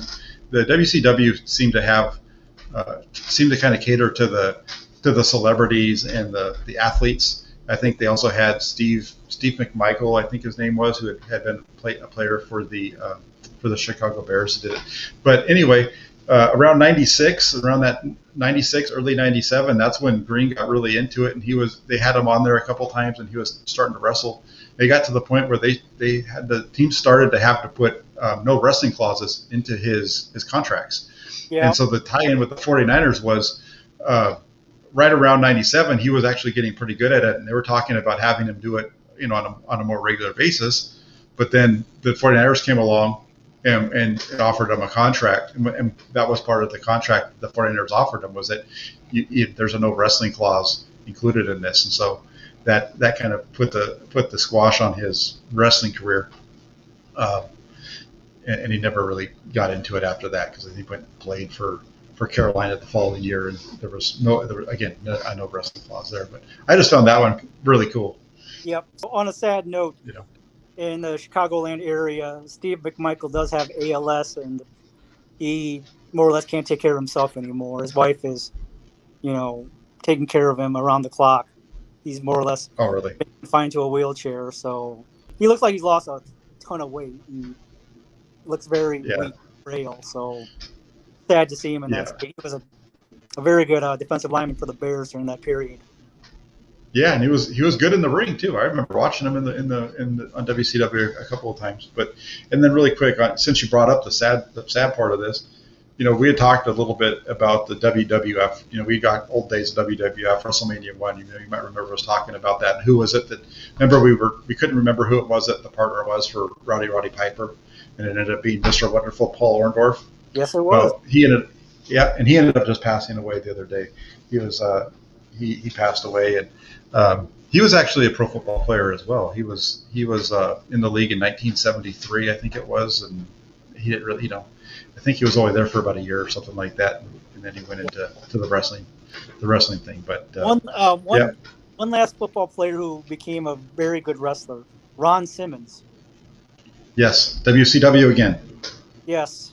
Right. He played at Florida State on the defensive line, and it didn't work out for him in Cleveland when he was as a player, so he became a wrestler, and they said he was one of the toughest and strongest guys. And it's like, I'm not doubting that for a second. So yeah, I know he had some trouble there when he was in Cleveland, and then he played in the USFL for a few years before he got into wrestling. Yeah, that's true. Yeah. All right. Yeah, and then real quick, one more last one, since we're on this topic, because I wanted to talk about it today, and I never got around to it earlier on, but was one other wrestler, and this is a newer guy, Roman Reigns is actually another one who has been a professional football player. He played collegiate football at Georgia Tech and was really good at Georgia Tech, and he went on and played in the Canadian Football League for the Edmonton Eskimos for a season before going into wrestling. So that's one for the newer crowd. I believe most of the wrestlers who are from the Polynesian Islands, like The Rock. I mean, I believe his dad was a Polynesian. They're all interrelated, just because. I think he said that his uncle is Haku Ming King Tong, or whatever name we want to go by. And he said, "Yeah, that's my uncle." So. Okay. Yeah, that's cool. Yeah. Awesome. Thank you, Jack. All right, thank you. You have a great night. Yeah, you too. All right. So we got one more here. Hey, Matt, you there? I am. How's it going? I'm good. How are you doing? Good. I jumped in late. You guys are talking about wrestlers that were in the NFL. Sure. So, kind of weird story. So, current wrestler Baron Corbin. Okay. Yeah, he's big in the. You know who he is? No, I'm not very big on the really new guys. Oh, okay. Well, he played for the Arizona Cardinals for a few years. I actually played college football with him too. He played at Northwest Missouri State. I don't know if you ever heard of it.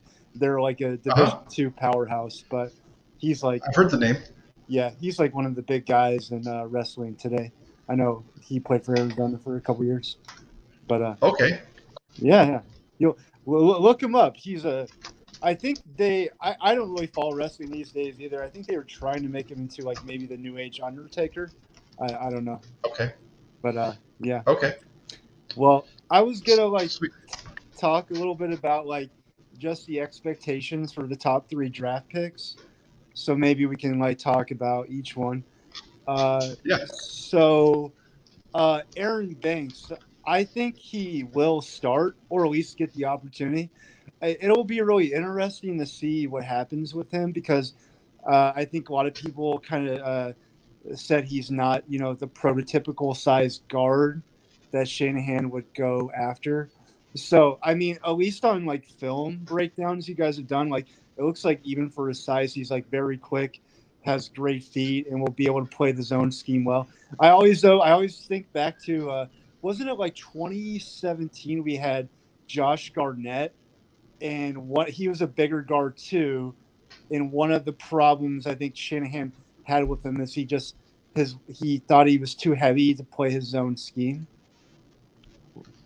Yeah, I think you're right about that. There was that, and uh, I just don't think that he was uh, quite aggressive enough to make it in the NFL. I think that was the Yeah. other part of it, though.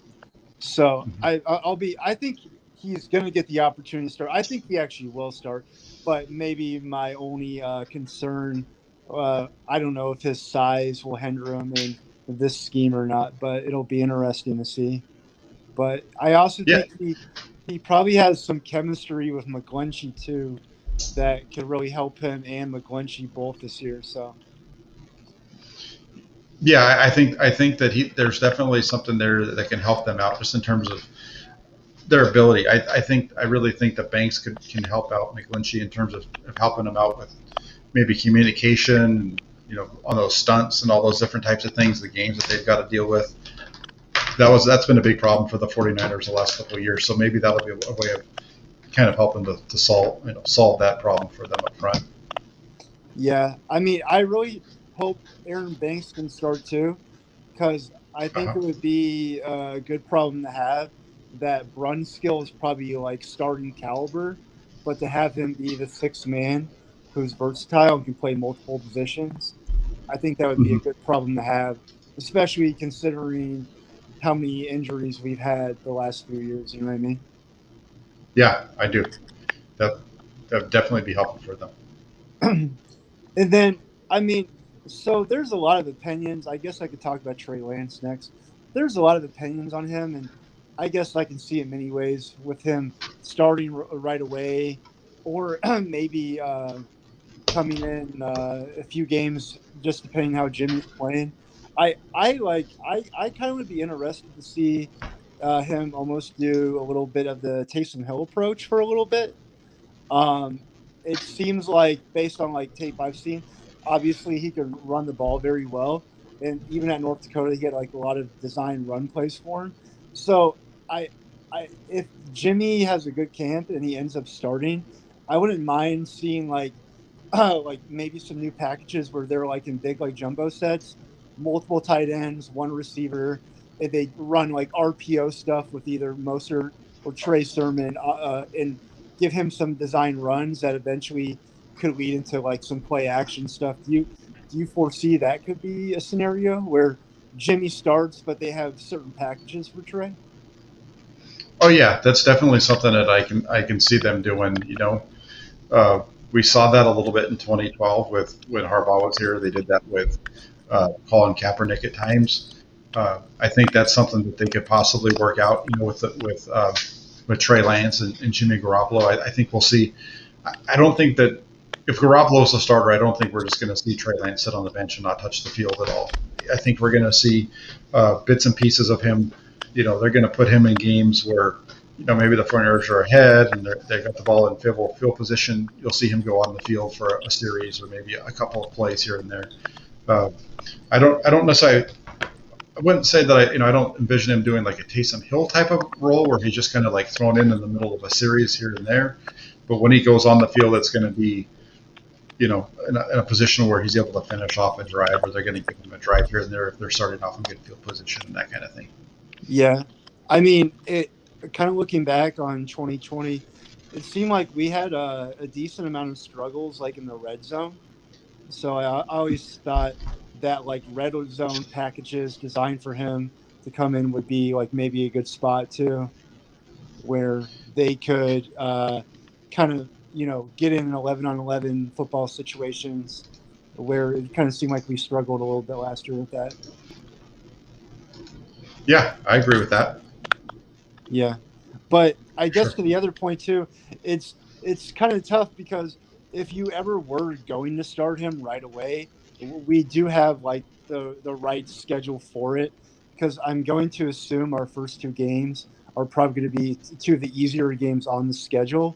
So it's almost like you you either have to go for it or don't do it at all. You know what I mean? Unless Jimmy gets hurt or we're having a poor year, it kind of feels like if we start the season with, I don't know, let's say we were starting the season with the Rams and the Packers, maybe it wouldn't be a good spot. But considering we're playing Detroit and Philly, I can see the reason why you'd want to start them right away. Yeah, yeah. I think the way that the schedule sets up makes it really where you could put him in early and have some success against those teams. Those are two teams that were really bad last year, and they haven't really done. I think that I think Detroit's going to be better. I don't foresee them making a big jump forward, and that would be Detroit and Philly. I think you get a really good chance to start off 2-0 there. You've got if you can do that with that rookie quarterback, you build the confidence, his own in himself and also with the team and him. So I think that would be probably the best course of action would be to have him start the season at the quarterback spot.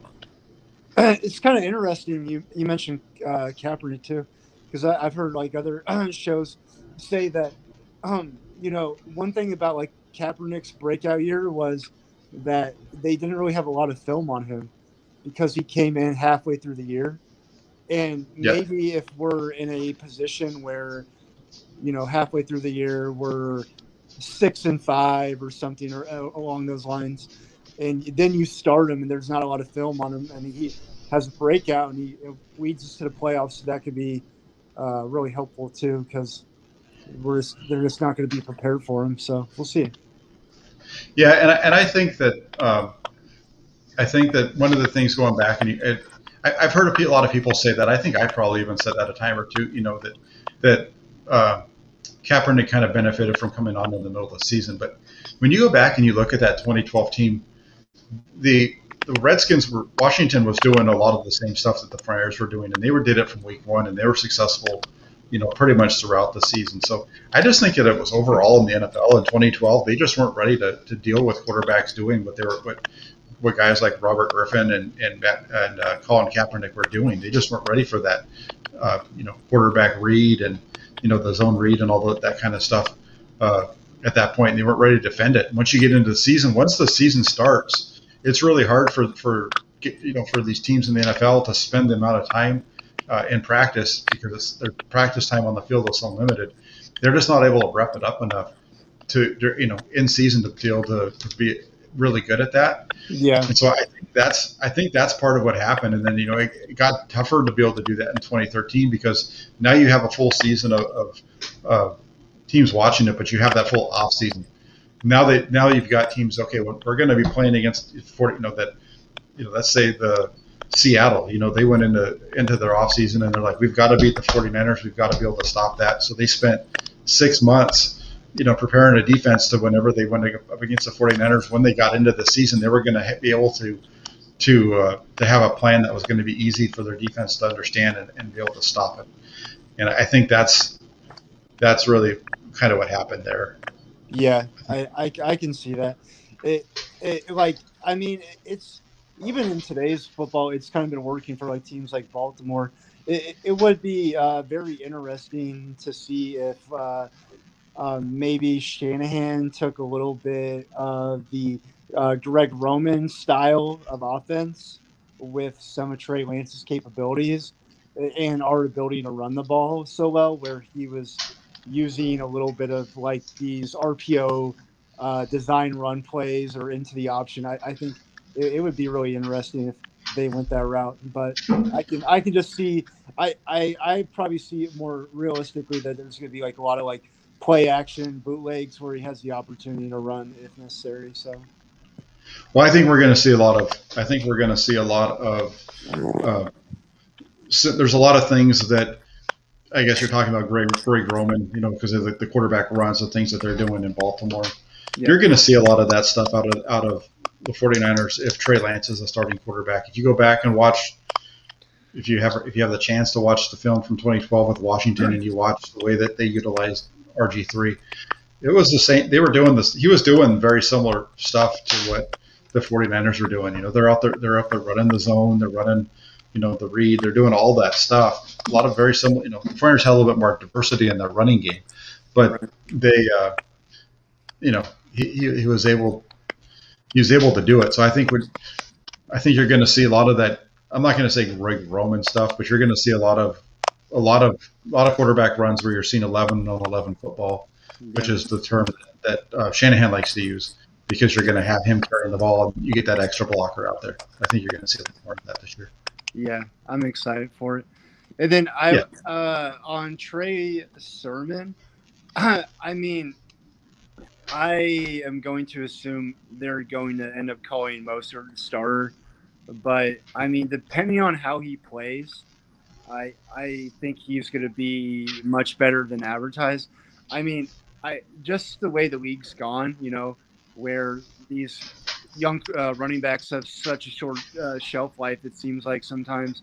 I mean, if Trey Sermon's the better back, I would just love to see him run with it and at some point in the year become the starter, and Mostert becomes the change of pace guy, kind of like he did in 2019 at the end of the year, where he was a little bit more of the change of pace guy. And obviously you remember what happened in the NFC Championship. So I'd love to see that, because I think last year was the experiment, if you will, to figure out whether Mostert could be a full-time back, and his body just can't handle it. And I don't really trust that's going to change. So I am sure on paper Mostert will be called the starter and Trey and Sermon will be number 2, but I would hope by the middle of the year Sermon's the bigger back, and he's getting the majority of the load. Yeah, I agree. I think you'll see Mostert continue to be the guy. He's going to get the starts, but the carries are going to really go to whoever the hot hand, I guess, is the way to put it.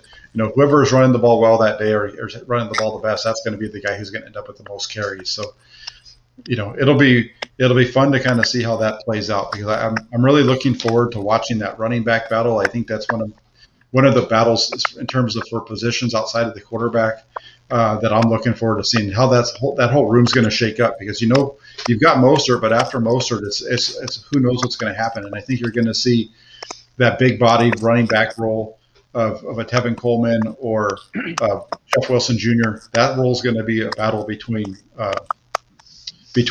Sermon and Gallman, and then I think the Jerick McKinnon kind of scat back, third down running back, receiving threat role is going to be a battle between Elijah Mitchell and the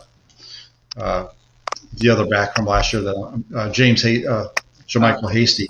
Yeah, I think So I think that's how I think we're going to see it play out. I think those 4 guys are going to settle kind of the last 2 spots. One of those guys will probably still be on the. I think they'll keep 4 of them. So it'll be kind of interesting to see how they all slot themselves in throughout training camp and the preseason. Yeah, I'm excited about Sermon.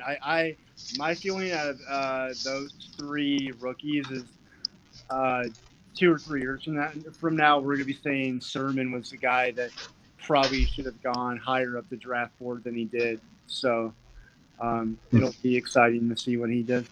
I feel pretty good about the 3 top 3 draft pick rookies just in general and like their future.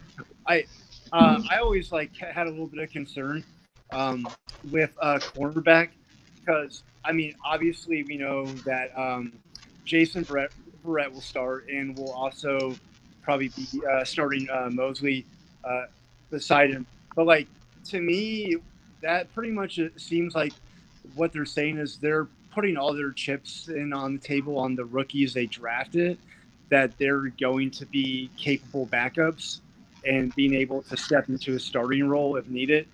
So that was maybe out of the draft picks we took was my biggest concern, is that they didn't try to go sign a bigger name vet, and we're kind of assuming that these late round corners are going to work out for us. So do you feel that way at all? Or? Yeah, I'm as far as those mid-round corners, I think that I'm pretty high on Ambry Thomas. As far as Diamond Lenore, I don't really know as much about him. I haven't seen as much of his game. I know that from everything I've heard, he did pretty well in college when he had to go up against Keneal Harry. But yeah. Keneal Harry hasn't really been able to do anything in the NFL, so I'm not sure how much stock I'm going to put into that, even though Harry was putting up big numbers at ASU at the time.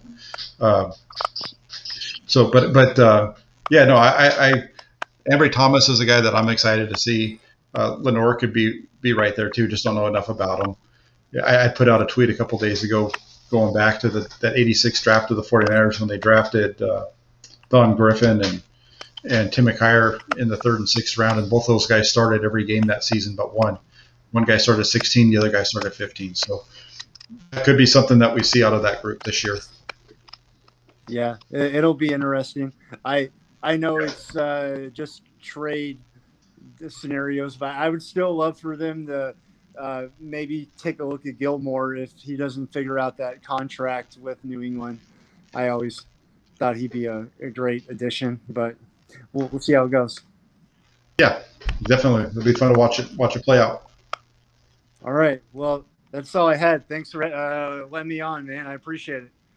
You're doing some no problem. Hey, I'm sorry, I interrupted you. Oh, no. I was saying you're doing some good work, and I enjoy watching your shows and all the stuff you do with Grant, too. It's good content.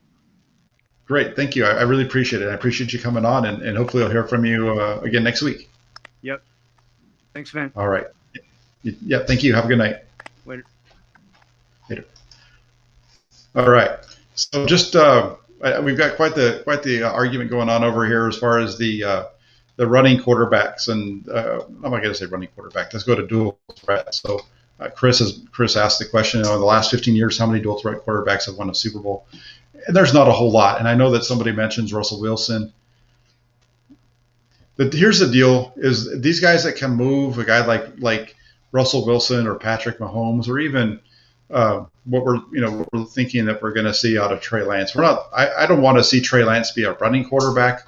I don't want to see Trey Lance be asked to play like necessarily like they're doing in Baltimore with Lamar Jackson. I want to see him be quarterback first, but every once in a while you're able to throw a running play in there. I don't want to see him being asked to run the ball 5-10 times a game.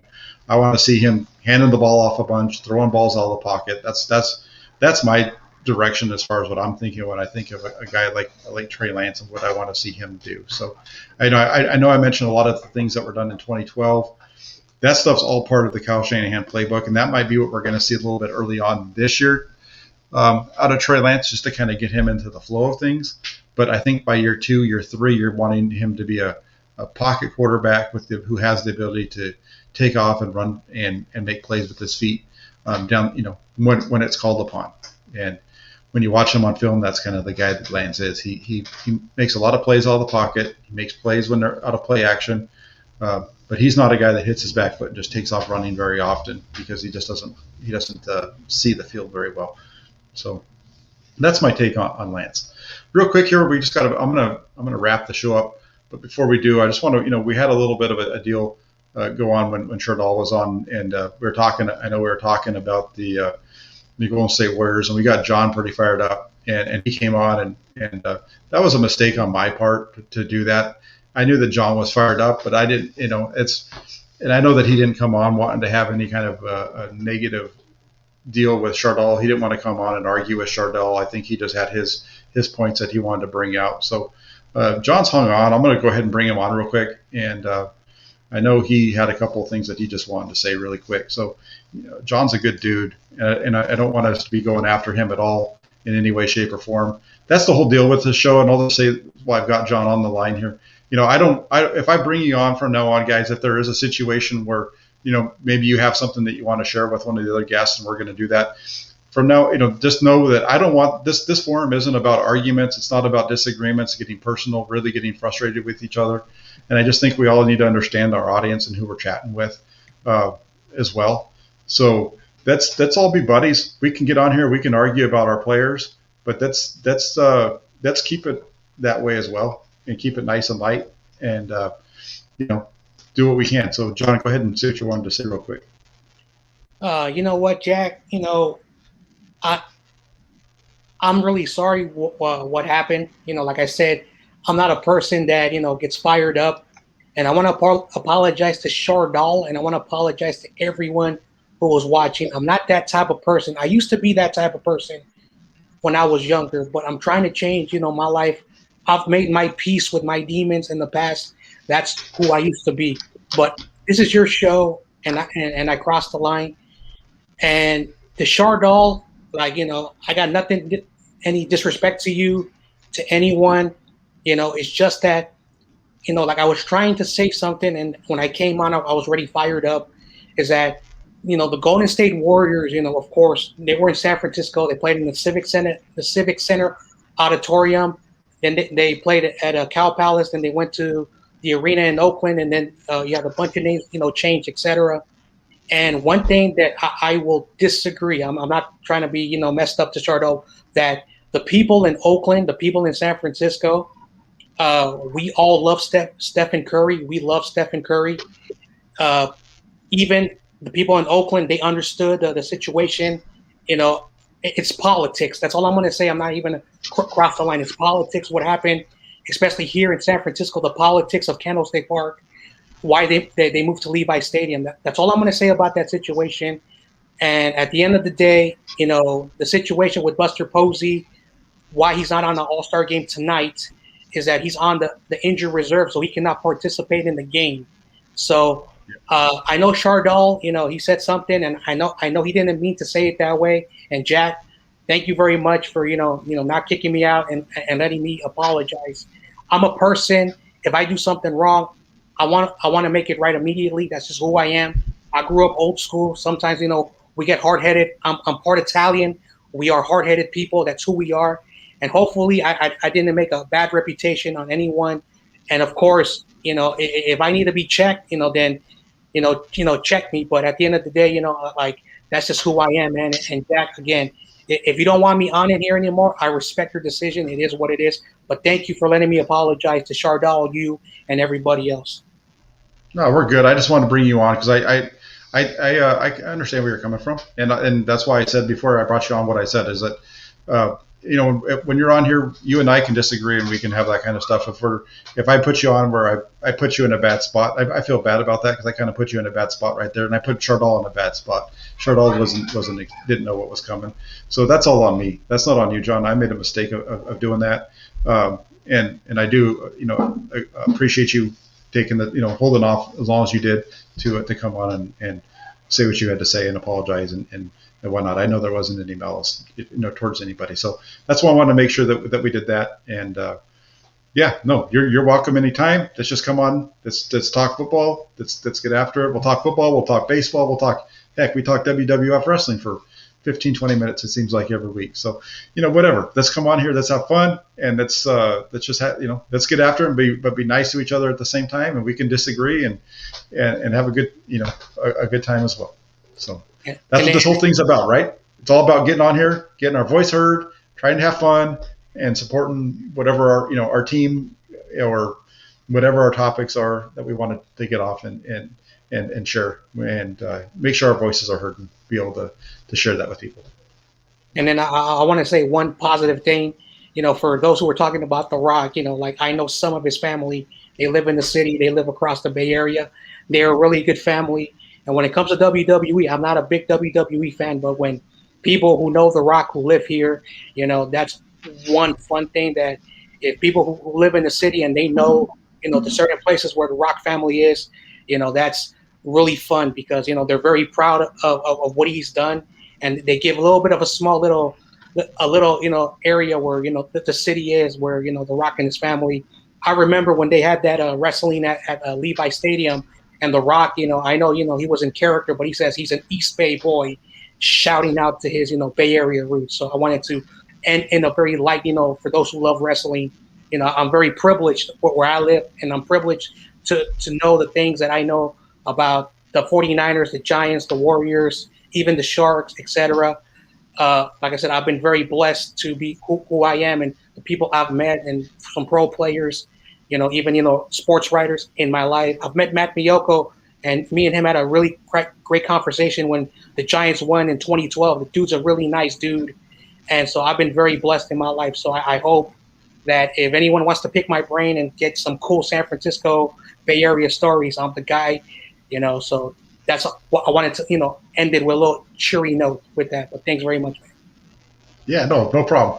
I'm going to let you go now. Thank you very much for coming back on. You have a great night, and we'll be chatting at you next Tuesday. San Francisco. Hey, real quick, that's great. I really appreciate everybody that's come on. We've almost 2 hours tonight. This is the longest one. My kids are yelling at me because they're ready to have some dinner. But just wanted to say thank you for everybody that came on and joined. We had some really good calls, some lengthy calls, some really good discussion over in the comment section. And just thank you for everybody that's tuned in. If you liked what you saw, and you're not already subscribed to the channel, subscribe, smash that like button, and make sure you click the alert so that you know every time that we go on. So have a great night, everybody, and we'll be at you again soon. We'll be back. I will be back on Thursday night with Jesse Naylor for the Hammer and Nail Show. We'll be here Thursday night at 6:30. Until then, have a great time, everybody.